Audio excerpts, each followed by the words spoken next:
You are now listening to Podcast Like a Champion Today, an OU football podcast produced by fans for fans. Now, here are your hosts, Noah, Joe, Johnny, and Christian.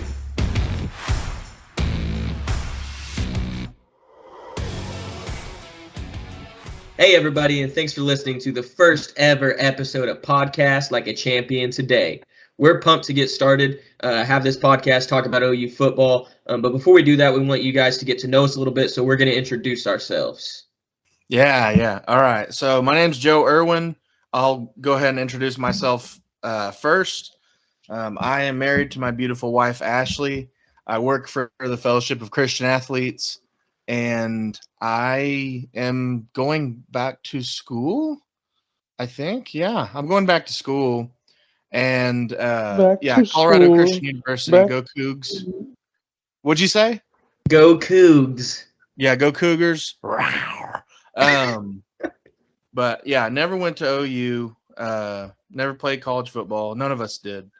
But we're just four fat OU fans that want to start this podcast because, well, we love OU football and we hope you do too. So I'm going to introduce my friend Johnny Crater. Johnny, tell us a little bit about yourself. Hey, what's up, guys? I am Johnny Crater, just like Joe said, and I am married to my lovely wife, Janae. We've been married just short of 2 years, and I am also back in school, finishing a double major in psychology and business. And what else about me? Let's see. Yeah, I played high school football just like Joe and Christian did. Did not attend OU either, but have a true love for the game, and I'm excited to get to spend some time with my friends chatting about our favorite things. All right, cool. Noah Basinger, tell us a little bit about yourself. Yeah, my name's Noah. I've been married for 3 months to my wife, Robbie. We live in Norman, so we're close to campus. And I work at Chicken and Pickle. It's a kind of half restaurant, half pickleball facility. So it's just one big party. One big party, nice. Yeah, I grew up going to OU games all my life. Excited to get this podcast going. Now, okay, real quick, anybody just will popcorn it. I don't know if I'm using that phrase right, but favorite OU memory, Christian, Johnny, Noah. Hey, Joe, let me introduce myself. You forgot to introduce me. Okay, well, we'll cut that part. No. We'll keep rolling.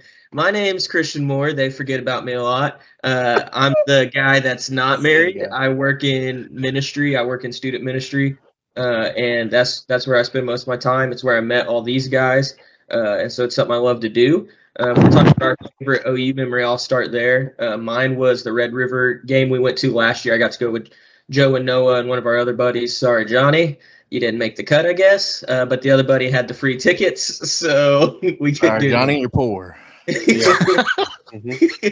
But just being at that game, seeing that comeback, getting to experience it, it's just the game you dream to be at. So that's my favorite OU memory. That's cool. Yeah, that's cool. My favorite OU memory is definitely the Bedlam game 2015. I got to go sit in the student section in Stillwater wearing all crimson, stuck out like a sore thumb, but got to go with some friends and get yelled at by all the students there, have certain beverages thrown my way. But that was... What kind of beverages? Diet Cokes? Diet Coke. That's good all stuff. All OSU students only drink Diet Cokes. That's the only thing consumed in Stillwater. Yeah. So, what do they smell like, Johnny? What does the average OSU student smell like? Or fan in general. It doesn't have to just be a student. Why? Yeah, average OSU fan. Let's talk about that. Average OSU fan. Okay. Well, I think I would start with cow manure. So let's start with a base of poop. Now poop. Tell me a little bit more. All right. So then, especially on game days, there's a nice mixture of malt liquor with Natty Light. That's a good mixture there. That wintergreen dip. Mm-hmm. A little bit of that in there. Yeah, they are constantly working on their cars because they always break down. Because they don't have any money. Yeah, they have grease stains all over. So that's just a joke, guys. I don't have any money either. I'm just a fat OU fan. Yeah. But getting to see Baker Mayfield just tear up OSU that night while being in the student section was a good memory I'll always cherish forever. Yeah, that's awesome. All right. Well, Noah, did you have anything you wanted to add? Favorite memory? Yeah, so Yeah. mine would be the Texas Tech game in 2008. Sam Bradford was here as the quarterback, and they just put the beat down on Texas Tech. They came in, they were ranked number 2. We were ranked number 5, I think. Maybe. I love it. Something like that, But, like, top-ranked teams don't normally, it's rare that you get, like, a home game in Norman that's not a neutral site playing against another top team, and it ended up having like big national championship implications. But after the game, players ran around the stadium and high five people. So like I was a kid and got to high five Sam Bradford after like the biggest game of his career. So that was pretty cool. That's awesome. All right. Well, I'll tell this story real quick. My favorite OU memory is last year. We went to the OU Texas game. A lot of you remember it was big comeback. Everything's great. Great game. The game really wasn't my favorite part of the game. It was being 8 rows up and seeing the college game day guys down there. That's my favorite thing in the world, the college game day guys. And I see Mark Cuban, and he's the celebrity guest. He's making his pick and everything. I'm lifting up my shirt, and I'm really fat, by the way. So it's funny. People are laughing. Throwing up, that kind of thing. We have some pictures of this that we'll add we to have our a video, Instagram as don't we? well. Yeah, Yeah, I've got a videos and video. I'll pictures. check it out. Post that. I'll put it on Instagram this week. But Yeah, so I'm flashing Kirk Herbstreit. He sees me. I'm laughing. Kirk Herbstreit, if you're listening, we'd love to have you on the podcast. But anyway, yeah, I'm flashing him. I'm doing my thing. And Mark Cuban makes his pick. He picked Texas. It was a shame, but then he came over and he was like, "We're 8 rows up, so we can see down on the sidelines." And he's kind of like waving to the crowd and everything. And I get his attention, and I go, "Cuban," and then he looks up at me. I lift up my shirt, show him the goodies, and he goes off, and his face lights up, and he blows me a kiss. It's the best moment of my life. I then say, "Can I have a job?" And then he just kind of walks away. But anyway, after that, I accepted Christ. So it was good. It was a good moment. Imagine flashing a billionaire and your first sentence next is, "Can I have a job?" I showed you my boobs, but can I have a job? It was a great moment in my life. So great moment in the fans around you too. Great moment the in people their around life. me They were loved it. loving it. They were as they caught on. They were trying to get his attention just as much as we were. Yeah, and guess who got his attention? The fat guy that lifted his shirt up. Then he asked for a job. Did any of them get to ask for a job? No, they didn't. What does that say about Mark Cuban? I don't know. Maybe like that guy. But anyway, that's part of the reason. Like that experience that we had is part of the reason that made us want to start this podcast. Like, just whenever we do stuff at OU games together, things we do, we have fun. We always laugh, and we have a good time. And so I know, like, for me, that's one of the main reasons we want to do this podcast, is just talking about OU football, but enjoying it the way that we do. Mm-hmm. Yeah, we all 4 of us just genuinely love like Saturdays in the fall. It's a really, I don't know. I'm super excited for these coming weeks to like have my day off and wake up and watch an OU game, eat like way too much food, gross amounts of food, and have my wife tell me that she wants me to live past 60, but it's food. Okay. Living past 60 is kind of overrated. Absolutely. Let's talk about we that for a grossed minute. it up. Yeah, if I'm getting to like 55, cigars and just like high cholesterol foods, and then I'm gonna like peace just out sausage and butter. You're just eating butter. Sausage dipped in butter. Good. But I'm just we're really pumped to be able to share this experience with y'all, and just trying to talk about kind of the culture of our friendship. You know, all four of us have been around each other in different seasons of our lives. Some of us have worked together. We've served in ministries together, like Christian said. But we really just enjoy each other's company. But definitely our biggest thing that we love is OU football. And we want to be able to share that with you and have memories of this podcast in the years to come. And, you know, who knows where it'll take us. Maybe we'll do some, you know, game day live podcast stuff and be able to meet people in Norman, or I don't know. Maybe would you guys want to go to T Cafe again? Because you guys really liked it the last That's a time we no. went. That's Really? a no. We don't speak of that ever. Shout out to Oh. T Cafe. We'd love to have We you sponsor don't- the podcast. Don't shout them out. We don't. Don't bring the We food. will. That email is going straight to the junk folder. Don't send it. Oh my gosh. So I just, you know, podcast listeners, if you ever really open your heart to your best friends, most of the time they'll really would like care about the things that you care about. But we're there for the spring game this year, and I go, hey, can we go to my favorite restaurant and eat the best chicken fried rice I've ever had? And, you know, I take these three fatties over there, and we decide to get this chicken fried rice, and they all lied boldly to my face and basically told me that it was really, really good. And now it's been 5 months, and I haven't stopped hearing that T Cafe was terrible. So T Cafe, if you want to sponsor just me, that's fine. Cash out John Crater. Johnny That'd be wants great. all your bofa. I don't like your rice that has small amounts of chicken in it. Not a huge fan of that. Especially whenever your best friend keeps telling you, this is the best chicken fried rice you've ever had. It And you're doesn't like, even beat Panda.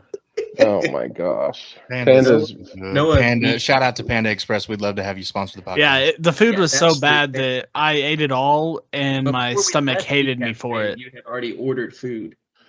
So I had to go across the street to Jimmy's John and eat some of their food as we walked into the stadium. It was just Jimmy's not a John. good experience. Well, you had probably burned too many calories because of that guy that chased us from our parking lot. Yeah, apparently I wasn't supposed to park there for free, but the gentleman didn't ask me to pay. And then as we were leaving, he was coming for me. You guys left me out in the dust too. He was running towards me, and I was like, I think he's coming. And you guys just said, good luck, and you just left. Yeah, I looked at Johnny and I said, just keep walking. Let's go. Let's get I had to around the go corner. back and pay this man, and he was mad. He was in my ear the whole time. He's like, you know you're supposed to pay.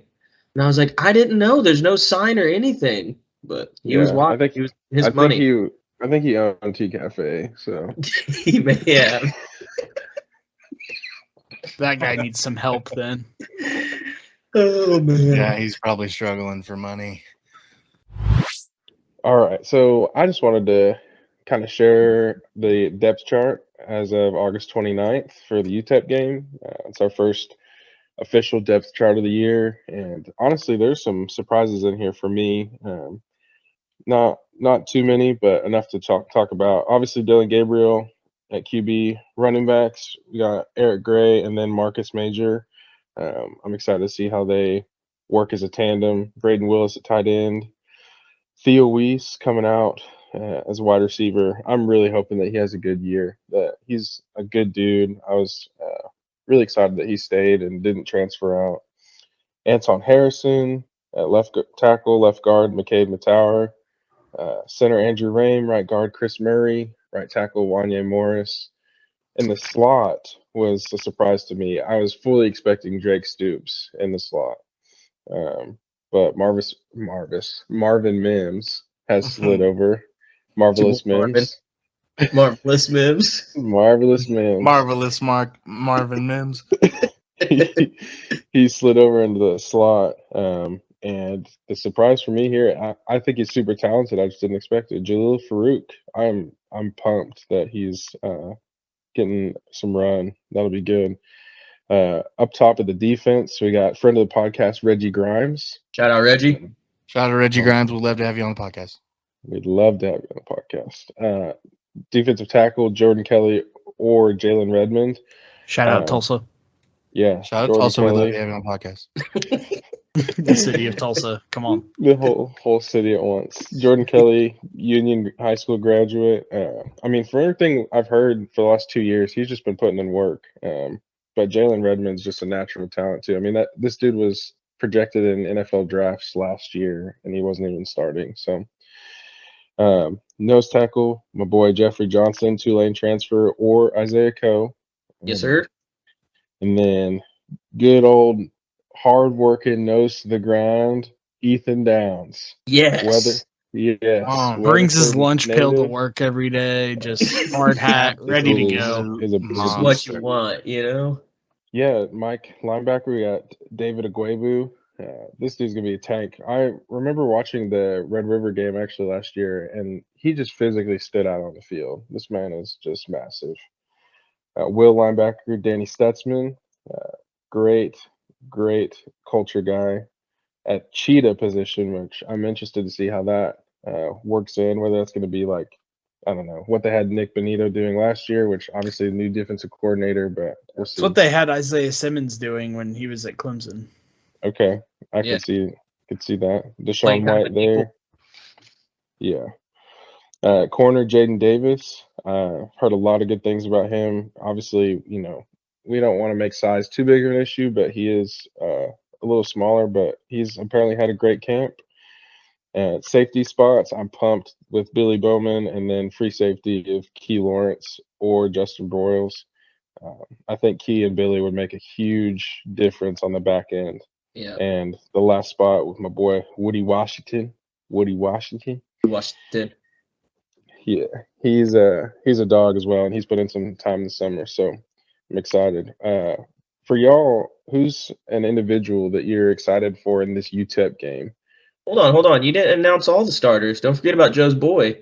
Hey, don't forget about. Don't you forget finish about out that our depth chart, Johnny. Okay. Hold on.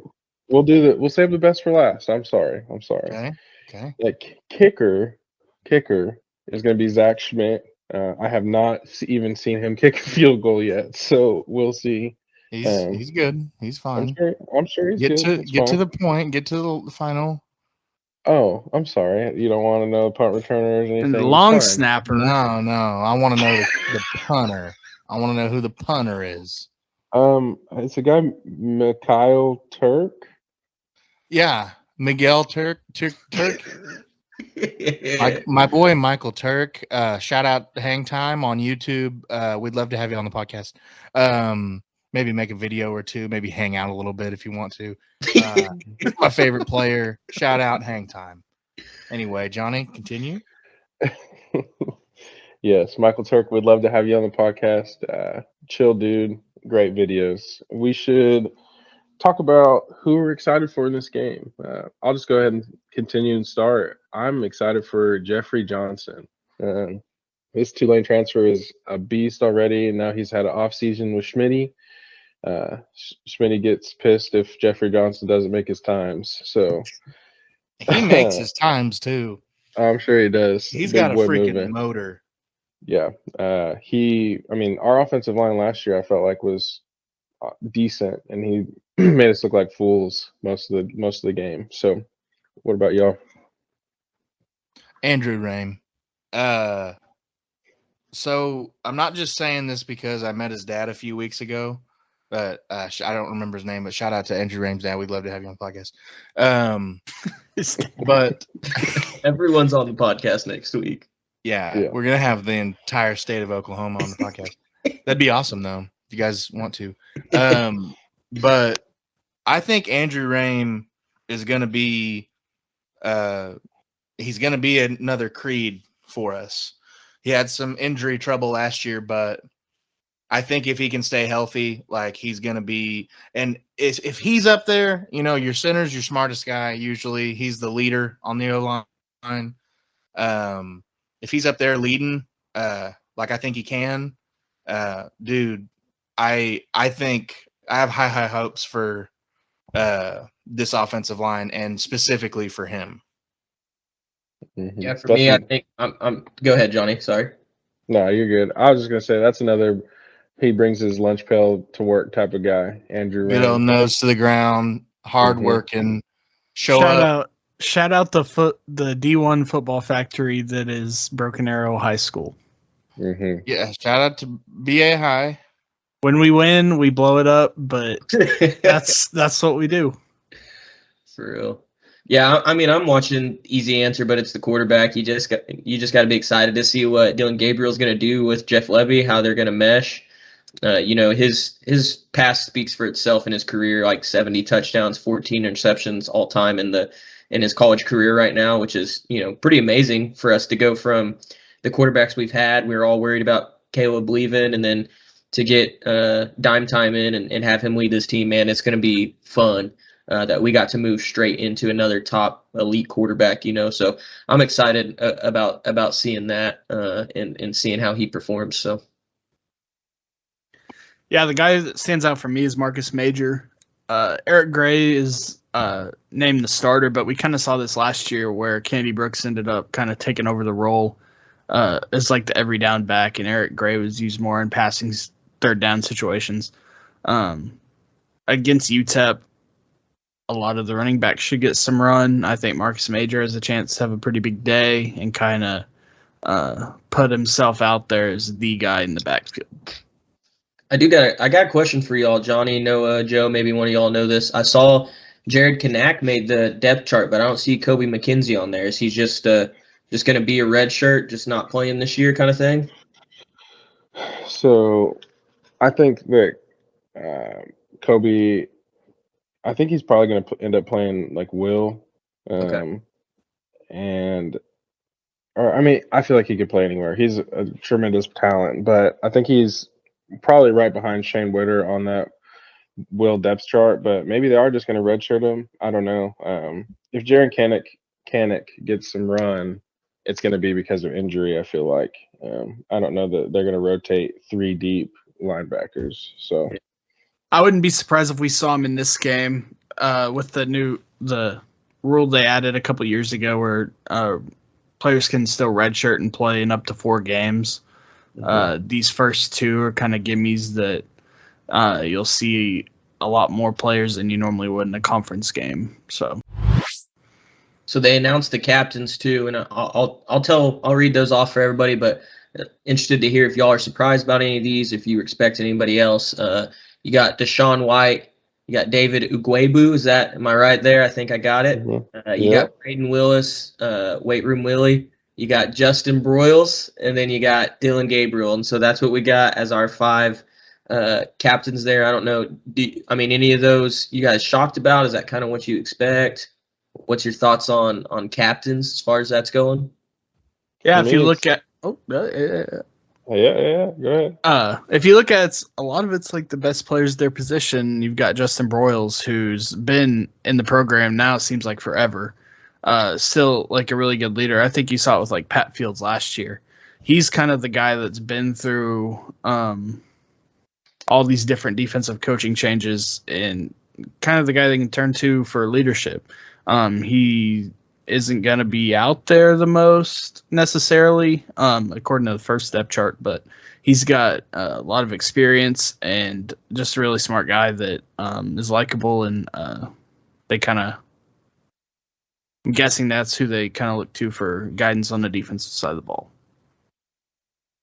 Yeah, it's just it was strange to me that like he's announced captain, but then also I know it's but he's in that list he's the second name at free safety. You got Keith Lawrence and then Justin Broyles, and so interesting to see that leadership, see him picked as a captain, but he's not like the 100%. We're starting this guy every game, which is a little different from what you usually see. Mm-hmm. Do we know how they picked the captains? Did they let the players vote? Yeah, they did a team vote. Yeah, so I think that's like a good culture thing, which, he's going to get playing time, but he's not going to be the starter, which I think, back in high school or whatever, I think a lot of guys would just vote for, not going to say any names, but a lot of times guys got to be the captains just because they were the best players. And it was like, oh, this guy's not actually a leader. But if they're a leader, at practice, and they're a leader in the weight room and stuff like that. That I think that's a really good thing that I think everybody that voted has a good idea of who's gonna, keep them up whenever things are looking down and stuff like that. I just imagine, like you say, a team vote. They're like in the locker room, like giving speeches, and they've got posters up. They got a campaign that's going on. Like it's just this big deal to be. Yeah, they're running for team captain. Yeah, running for team captain. Vote dime times all Vote over. for hang time. All right, jumping into our next segment. Every week we're gonna track some college football picks, and we'll keep like a running leaderboard of that throughout the season, and we'll update that on social media and stuff like that. Each week we're gonna pick OU's game, unless they're on a bye, the other top 3 games around the country, and then a wild card of the week. The wild card of the week is essentially just the game you pick, and we're not gonna share those with each other before. And if they contradict each other and we pick the same game, we pick the same game. But so starting with OU this week, 31.5 point favorites against UTS UTEP. Wow. UTEP. And I'm still taking OU to cover. I think that the only scenario they don't is they're up so big in the first half, and through the middle of the third quarter they start rotating bench players in, and UTEP makes a little bit of a run, but I still don't see them staying within 32 points. I think OU covers. Yeah, I'm a pastor, so I don't really know how this gambling money line stuff works, but I'm gonna pick OU to win the game. I think they're gonna win the game. I think they'll, whatever you said, they'll cover. And you said there's 32-point spread. Is that how that works? We'll go with it. But I think OU's defense is gonna shut them out. I think they're gonna come out with a just head hunting, ready to go new defense. So I think they're just gonna shut them down anyway. So I don't see that being a problem. Yeah. OU's gonna win. Sweet. Yeah. Johnny? Now I hear, okay, I will weigh in a little bit. Okay. Their quarterback is He's not pretty bad. decent. Yeah. And they have a guy, I forgot his name. It's because it's kind of hard to pronounce. It's like, praise, something, I don't know how to say it. I'll butcher it, but his name's Praise, is a defensive end, and he's a dude. He is 4.5 sacks, I think, away from their school record. So that's a guy to look out for. They got a few players. I think there's one wide receiver that had like a breakout year last year for him, but there's a few key players you need to just watch. But I mean, if we're being honest, OU's probably gonna blow them out. Do you think it's more than 32 points or 31.5, or do you think they keep it kind of close down the stretch? I think 30. Yeah, about 30 is good. Is a good place to be on that. Johnny?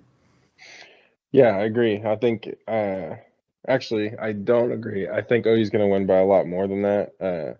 I think that Venables has a different mentality than Lincoln Riley did. Because if I remember last year coming into the Tulane game, I was like, oh, it's Tulane. Like we should just destroy them. And here we are. Like second half, I was like legitimately worried we're going to lose this game. Shout out Jeffrey Johnson. Yeah. Shout out Jeffrey Johnson. We'd love to have you on the podcast. We would love to have you on the podcast. But I think Brent Venables is, I mean, I don't want to use the phrase all gas, no brakes, because not a good track record when that gets thrown around. Yeah, not at all. But I think he's gonna, until we get a sizable lead, we will be pressing hard for points. So I agree. OU big. Big. Next game we picked is one of the marquee matchups of opening weekend, Georgia and Oregon. Georgia's favored by 17.5. Dan Lanning, Georgia DC, now at Oregon head coach. His first game he gets to play his old team. It's tough to tell with Oregon. they either have it or they don't. And, Georgia's going to play really good defense. I think Oregon keeps it closer than the 17.5. I'd pick Oregon to cover that. Yeah, I believe in Dan Lanning. I think he can do good things, but I don't think they're going to turn it around. I mean, completely turn it around that quick to be able to beat Georgia. So, yeah, I agree with Noah. So I also agree. I think it'll be closer than that spread. I do think Georgia will win the game. What surprised me about Georgia last year, honestly, was how well their offense worked. They've never had like an outstanding quarterback, and I don't really think they still do. But they have less weapons for sure, but their defense is still going to be as stacked. Justin Flo and Noah Sewell are linebackers for Oregon, and Dan Lanning's going to use them a lot. So I think they'll have a impact on Georgia's running game, but it's not. I don't think that's enough to help them win the game. So. Yeah, I think I'm going with Georgia as well. I just can't imagine national champions like losing to first-time head coach. I know he was their defense coordinator, but that would seem kind of wild. So I'm picking Georgia on that one. I think we're kind of all on the same page there, but it'll be a good game. It'll be a fun one to watch. So. Yeah, moving on to Notre Dame and Ohio State. Ohio State is also a 17.5-point favorite. Notre Dame not getting a ton of love, at least Vegas-wise, for being a number 5 ranked team in the country. Being a 18-point underdogs, pretty substantial between a 2-5 matchup on opening weekend. But I think Ohio State covers it. I'm not big on Notre Dame. I think they win by like 20 plus. Ohio State by 24. Purely because I hate Notre Dame so much. And I don't know why. I just think they're overrated, and people say the same thing about us, whatever you want. I don't know. But I hate the movie Rudy. I think it's stupid. I hate Notre Dame. I don't know what. It might be the play like a champion today thing that was ours. It might be it's some other stuff. I feel like they're always like we're really good, and everybody's like, okay, yeah, you're all right. Well, they're not like in a Power 5 conference, are they? Like they're They're one not team. in a conference. Yeah, I mean they're the one team independent. that's like not in one of those conferences that somehow still get taken serious every year. It's wild, but I'm actually, after saying that, still I'm gonna go with Notre Dame. I really like the new coach they got, Marcus Freeman. I'm a fan.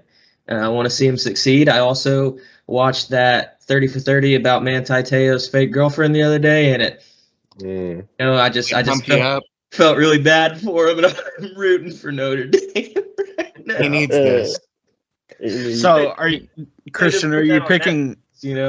Are you picking them to win outright or to just keep it closer than 18? No, they're gonna win. I told you, I'm not big on this betting stuff. I'm picking them to win the game. There you have it.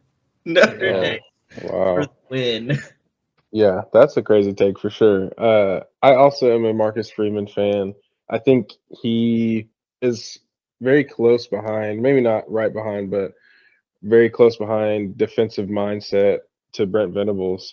He's a really good defensive coordinator, and so is Dan Lanning, we just talked about. But they're going to have some dudes on defense, and Notre Dame's offensive line is always just ridiculous too. So if they could get a run game going, yeah, they're really, really good.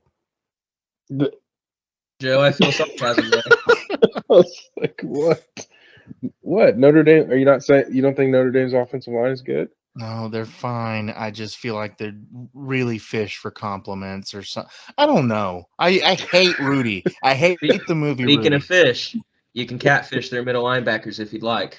Yeah, absolutely.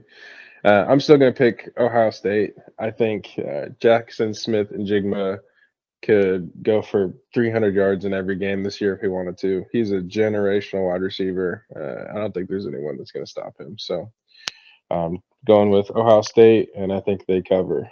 All right, so I'm going to go ahead and get my wild card game of the week out of the way. I'm picking LSU to cover the 3.5 points against Florida State. I think Florida State is just they're in that cycle, kind of like Nebraska, where they can't get back to relevancy. I think they're in a better recruiting position than Nebraska is, but I still think LSU's got too much like team speed and skill position depth. The question mark is going to be the quarterback play. It was a close like competition throughout camp and everything, so nobody really stood out. They're kind of neck and neck. So yeah, I think they'll win. It's at LSU. That's a tough place to play. Florida State just trying to get back into it. I don't see them coming into Death Valley and winning. Tigers. Yeah, it really is crazy how quickly the culture at LSU has changed since Ed Orgeron left. Like, people do not believe in LSU anymore, even though they've been a consistently like great team for a long time. But it is hard to win there, so I do see LSU winning. I don't know if I want to pick the cover or not. I think I'm gonna leave out on that one. I think LSU wins. I don't know about the spread. Is Brian Kelly their head coach now? Yeah, he's dances with recruits. And that's my favorite video, that he danced with that recruit and then that recruit picked a different school. I love that. Yeah. Well, I would probably go LSU there as well. Just Brian Kelly. I like him. He was at Notre Dame. Yeah, that's why I think FSU is going to win. Winningest couch in Notre Dame history. Winningest couch in Notre Dame history. But I'll tell you this: I think they're coming in with a little bit of momentum, as far as like people are talking them up and stuff, and I think they're going to get upset. So I'm picking Florida State. I don't know why. I think they'll win by like maybe a touchdown. All right, guys, I've been waiting on this. I'll go with my game of the week here. My game of the week, I'm picking the Central Michigan versus Oklahoma State game. I think we all know the past here in this game, 2016. OSU's ranked number 12 right now. And in 2016, whenever they played, OSU was ranked number 11. Central Michigan won the game. Once again, don't know the spread, but I am picking Central Michigan to beat OSU again. Central Michigan. That's their kryptonite. If they're ranked one spot worse, looks great for Central Michigan, right? This is right where they want to be. This is their sweet spot. They got them last time. Why not do it again? Nobody wants to play the Chippewas. Nobody. Yeah, Chippewas are dangerous. No Chippewas. Oklahoma State's favored by 21.5 in that game. Vote. Put all your money on Central Michigan. They will be winning the game. Yeah, Chippewas by 28. Oh my God. Wow. No respect for them. Mm-hmm. So my game of the week is Cincinnati and Arkansas. I actually am very excited to watch this game. To have two programs with great head coaches. Both have great cultures that they're building right now, and I'm ready to see them duke it out. I think the Hogs are going to pull this one out. The spread is 6.5 points, so Arkansas is favored by 6.5. Here's the thing: Arkansas has been recruiting really well. For our listeners, 3 of us live in the Tulsa area. Noah is from the Tulsa area, and Arkansas. Okay, Broken Arrow. Dang, sorry. This guy. Anyways, Arkansas has been recruiting really, really well in the Tulsa area and got some dudes over there. And Haas Brothers, if you're listening, it's not too late to flip, back to OU. Shout out to the Haas Brothers. We'd love to have you on the podcast if you flip back to OU. Thank you for Red River last year. Appreciate it. Last year. Sorry, Johnny. Yeah. Anyways, what do y'all think about this game? Yeah, I'm going with Cincinnati just for the fact that I hate Arkansas fans. Every Arkansas fan I know is an old guy who only posts about Arkansas whenever they win, and it makes me mad. And I never want to see Go Hogs on social media ever. So Seems like you're speaking from experience, or a couple You people. want to go ahead and name those two I was gonna people? say. I don't. It sounds like you're talking about a couple individuals. No, there's actually some former students too that always post something about. Never hear them talk about Arkansas or the Hogs. They didn't go there or anything, but once they win a game, it's Go Hogs. I've always loved the Hogs. I've been That's how rooting you for the win. Hogs. Ooh, Hogs, let me hear you. Even though my softball team name was the Hogs this year because Joe picked it, but I'm rooting against the Hogs. Yeah, I'm gonna go Arkansas. At the end of the day, it's what conference? The American now against the SEC, and it just means more in the SEC. The game's at Arkansas. I think they covered the touchdown spread pretty easily. Yeah, and Arkansas got some good transfers in this year too. Shout out Jaden Hazelwood. Schools. Yeah, Jaden Hazelwood. They had. We'd love to have you on the podcast. We would love to have you on the podcast. Good transfers, but also they got a lot of players back. And if y'all remember, Arkansas was so close to upsetting multiple high-level teams this last year. So they've been playing like dogs. Yeah. So I'll go Arkansas too. I mean, okay. I appreciate and respect what Cincinnati's been able to do. I know that there's some dogs in the American, but against an SEC team who had a pretty decent year last year and is hoping to have a better year this year. No, they're not going to do that. So yeah, Arkansas, go Hogs. Okay, and my game for the week is USC and Rice. Oh, this will be good. This should be a good one, guys. The spread is let's pull it up here. USC by 33.5. Okay, here's the deal. I'm not going to be funny. I was being funny whenever we were talking about OSU versus the Chippewas. I think Oklahoma State will win that game. I don't know by how much, but USC. Here's the thing: as long as Rice rushes 3 and drops 8, they can keep it in 10 points. Mm-hmm. Rush 3, drop 8, baby. Yeah. Yeah, Lincoln Riley and good old Speedy does not know how to compete against that. Rice honestly has put up some good games in the last couple of years. I feel like they have a lot of players that were overlooked by other schools. So they got a lot of chips on their shoulders. But I don't know. Moving to a new school for Lincoln Riley, Caleb Williams transferring, a lot of transfers. That's a lot to put together for a first game. So Caleb Williams he's playing Kansas again. Mm-hmm. Yeah, I don't know. I'm definitely I'm gonna pick USC to win, but I don't think they cover. I think I'm gonna take the under on that game for sure. I'm torn. I just want to see it from USC defense. I guess I'm gonna go ahead and say USC will win by the 34 they need to cover, but whoa. I think there might be more points scored than fans at the game. USC known for their home crowds. Yeah, I really am interested to see their defense this year, considering what they had last year, and most of the transfer portal guys are on the offensive side, or they're not offensive linemen or the defense that killed them last year. So, yeah, I think they'll cover. I'm interested to see it week to week what they're able to do.